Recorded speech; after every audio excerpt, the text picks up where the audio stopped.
Bonjour à tous.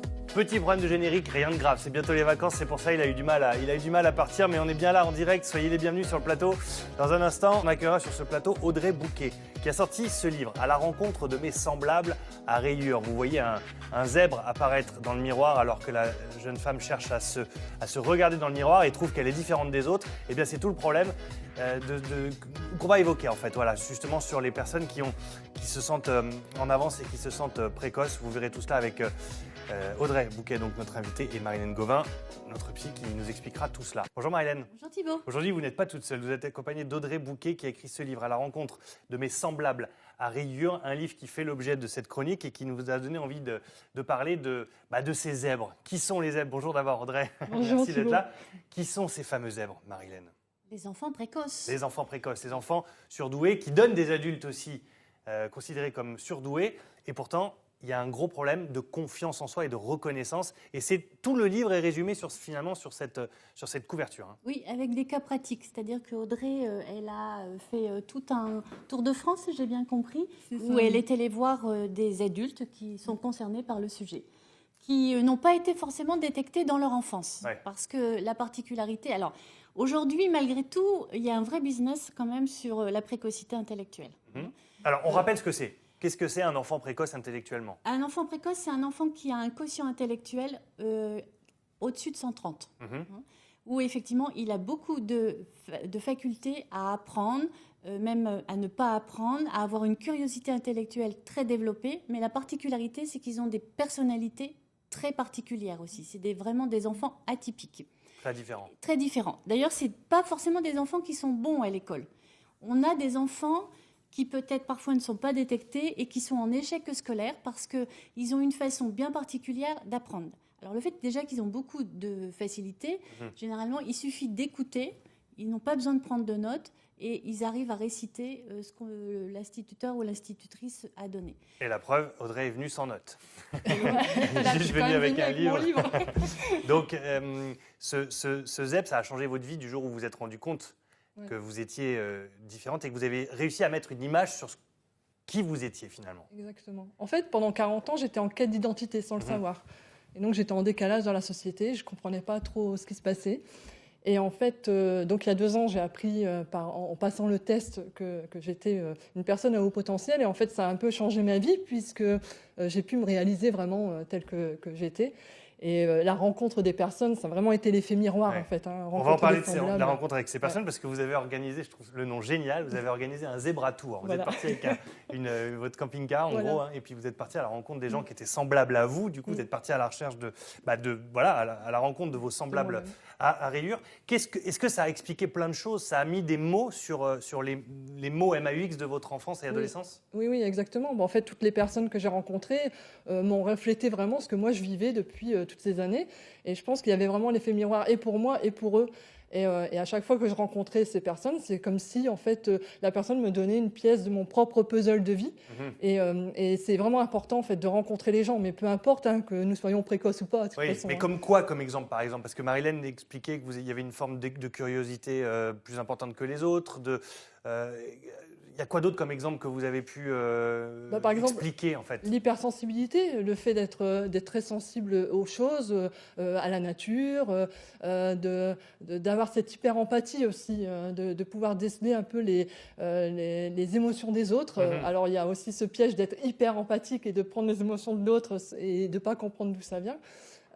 Et puis l'adaptation aussi très rapide, la mémorisation facile, enfin voilà, ces capacités-là qu'on peut développer en fait par la suite, quoi. On est, Marilène, l'exemple d'Audrey est révélateur de cette rencontre avec elle-même un peu tardive finalement. Oui. Ça veut dire que dès l'enfance et dès l'adolescence, on a du mal encore à mettre des mots sur ce qui peut leur arriver. On n'est jamais vraiment très sûr au final. Alors je dirais sans offusquer Audrey, parce qu'elle est âgée de 40 ans. Et quand elle était enfant, de toute façon, on détectait moins la précocité. Que maintenant. Maintenant, depuis une vingtaine d'années, maintenant on sait l'identifier. Et il y a des spécialistes qui se sont développés parce que pour pouvoir poser le diagnostic de la précocité, il y a le test chez l'enfant qui s'appelle le WISC, on est au numéro 5, et chez l'adulte la WISE, c'est ce que Audrey elle a passé.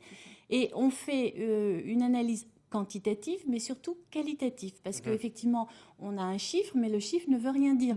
Parce que tout à l'heure, je vous ai dit 130, mais il y a des enfants qui sont disharmonieux et qui ont quand même une forme de précocité. Ce qui est intéressant, c'est la lecture clinique. Et donc, bien évidemment, aujourd'hui, on les détecte un petit peu plus, d'ailleurs, parce que les gens viennent consulter. Dans les écoles, ils sont aussi sensibilisés, puisqu'il y a aussi des écoles qui se sont spécialisées avec des classes ayant des enfants à haut potentiel. Et ça veut dire aussi que le corps enseignant s'adapte dans la façon d'enseigner les thématiques, parce que c'est des enfants qui fonctionnent vraiment différemment.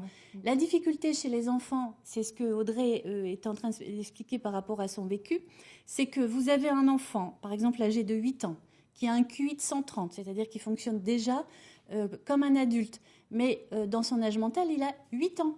Et donc le décalage de la maturité psychique, elle est là. Et ce développement de l'hyperémotivité, de capter les choses ou d'anticiper tout événement, en fait, c'est ça qui est difficile, parce qu'ils ont une capacité intellectuelle de devancer les choses, de vivre les choses au niveau sensoriel, et ça génère quand même beaucoup de soucis chez les enfants, notamment c'est des enfants angoissés. Et Audrey, vous avez encore pris le devant du devant parce que vous êtes allée à la rencontre des autres. C'est-à-dire que ça vous a fait du bien aussi à vous et ça leur a fait du bien aussi à ceux que vous avez rencontrés. C'est vraiment un ensemble de témoignages où vous expliquez les rencontres avec Clara, là je vois, avec Chloé, qui racontent leur expérience et vous les mettez en opposition avec votre propre expérience. C'est ça. Et en fait, oui, c'est vraiment 38 personnes qui ont témoigné et c'est des instants de vie. Et je pense que pour ma part, en fait, c'est les témoignages aussi qui m'ont aidé par Facebook à l'époque.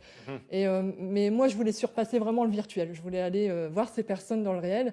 Et donc, c'est pour ça que je suis partie vraiment avec le camping-car et aller rencontrer ces personnes. Et en fait, elles sont magnifiques, ces personnes. Enfin, moi, je les remercie encore vraiment parce que c'était vraiment... Aujourd'hui, ça a changé quoi dans votre vie? Vous avez, maintenant que vous êtes de retour de ce grand Zebra Tour, vous avez changé quoi dans votre vie de tous les jours?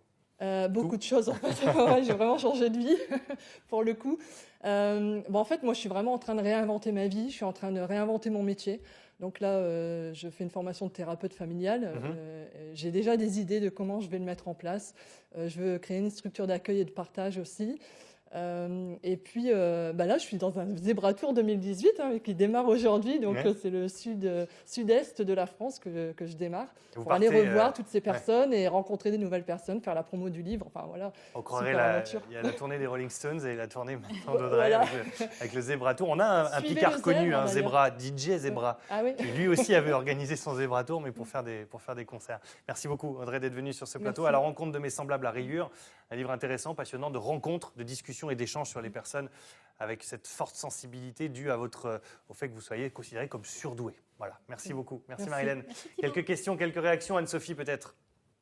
Oui, alors moi je voulais aussi réagir parce que depuis tout à l'heure vous parlez de zèbre et Zebra Tour et il est vrai que c'est un petit peu le surnom qu'on donne à toutes les personnes précoces, si j'ai bien compris, vous m'arrêtez Marie-Hélène et Audrey, parce qu'on dit que les zèbres ne ressemblent pas à des chevaux, ressemblent à des chevaux mais ils ne sont pas domesticables. Je pense que c'est bien ça. C'est tout à fait la définition. Voilà, c'est la définition d'enfant précoce. Voilà, c'est tout à fait. Et donc, j'ai Valérie qui demande à Audrey, parce que je pense, Audrey, que vous êtes lilloise, c'est ça, votre éditeur est basé aussi à Lille. Comment est-ce qu'on peut vérifier à 40 ans, comme vous, qu'on est précoce? Qu'est-ce qui vous a fait, qu'est-ce qui vous a décidé à un moment de dire, je vais faire ce test? Est-ce que c'est une psy, comme Marie-Hélène que vous avez rencontrée, qui vous a dit, tu devrais passer ce test? Ou est-ce que c'est vous-même qui avez trouvé ce test à passer? Donc en fait, c'est par rapport à des personnes qui m'ont dit que j'avais vraiment un fonctionnement différent, qui ressemblait justement à une personne à haut potentiel. Et à partir de là, j'ai passé le test en fait qui s'appelle le WISE, et donc chez une psychologue. Et donc il s'est avéré qu'effectivement j'étais bien dans cette tranche-là, mais ça a expliqué vraiment tout mon fonctionnement et de pouvoir avancer avec ça. Même à 40 ans, c'est super de le savoir, parce que ça met vraiment... des mots comme vous disiez Thibaut, des mots sur mes mots et avec ça on avance quoi. Voilà. Ouais, mais c'est comme le rappelait Marie-Hélène, c'est vrai qu'à votre époque on dépistait pas de manière aussi précoce chez les enfants, mais ce qui veut dire que l'enfance a dû être parfois assez difficile pour vous. il y a eu des moments oui, assez épiques, mais jusqu'à tard en fait dans ma vie. Et là maintenant, c'est vrai que je suis passée de la survie à la vie en fait. C'est vrai que c'était toujours cette quête de quelque chose. Je ne savais pas le définir, je ne savais pas d'où ça venait, malgré les thérapies, parce que j'en ai fait beaucoup. Et en fait, ça, c'était vraiment le mot. Je pense que c'est bête, hein, mais c'est juste un mot, une identité. En fait, c'est l'identité. Et c'est super important, quoi. Donc c'est bien de le savoir tôt aussi pour les enfants. Voilà. Que vous ayez ouvert cette porte, Ouais. c'est magnifique. Passer de la survie à la vie. Génial, Voilà. c'est bien. Ouais, passer Merci de la beaucoup. survie à la vie. Et je voulais parler, puisqu'on parle de personnes précoces, ce matin, Thibault, à la radio, j'ai entendu que le plus jeune candidat au bac 2018 12 ans sera une candidate, une petite jeune fille de 11 ans, 11 j'ai ans. entendu. Voilà. C'est donc, voilà, Ouais, pour être précoce, elle est précoce. elle est précoce. Très bien. Merci à tous et à demain.